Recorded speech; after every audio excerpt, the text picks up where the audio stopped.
आदाब नाजरीन, मिली डाइजेस्ट में आपका इस्तकबाल है। मैं आपका मेजबान सैयद मोइन।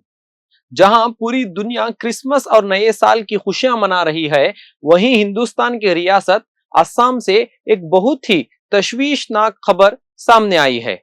असम के नलबारी जिले में हिंदुत्व इंतहा पसंद गिरोह ने न सिर्फ क्रिसमस के जश्न को निशाना बनाया, बल्कि स्कूल्स और दुकानों में तोड़फोड़ भी की।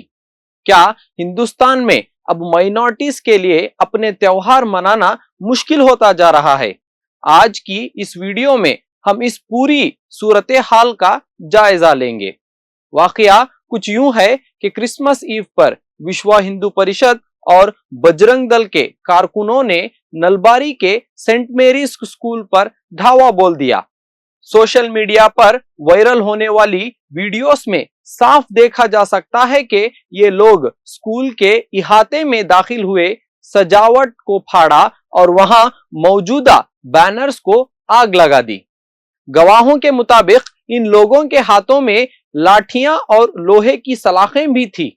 इन्होंने स्कूल मैनेजमेंट को धमकी दी कि कैंपस के अंदर कोई भी क्रिसमस प्रोग्राम नहीं होना चाहिए, लेकिन यह हंगामा सिर्फ स्कूल तक महदूद नहीं रहा। आगे बढ़ने से पहले मैं आपसे एक सवाल पूछना चाहता हूं। आपके ख्याल में क्या किसी भी मुल्क में किसी एक मजहब के त्योहार को गैर मुल्की कहकर रोकना सही है? हमें नीचे कमेंट सेक्शन में आपकी राय जरूर दें।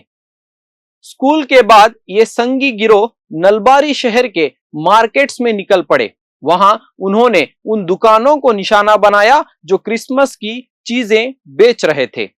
दुकानदारों का कहना है कि उनका माल दुकानों के सामने जला दिया गया।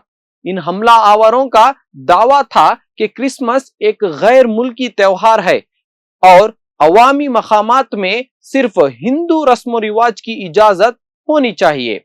इसकी वजह से पूरे इलाके में दहशत फैल गई और लोग अपने घरों में कैद होने पर मजबूर हो गए। क्या इसी का नाम आजादी है? क्या हम अभी भी आजाद हैं? कमेंट में आपकी राय जरूर बताएं। जुड़े रहिए मिली डाइजेस्ट के साथ। बोल हमारे, आवाज आपकी।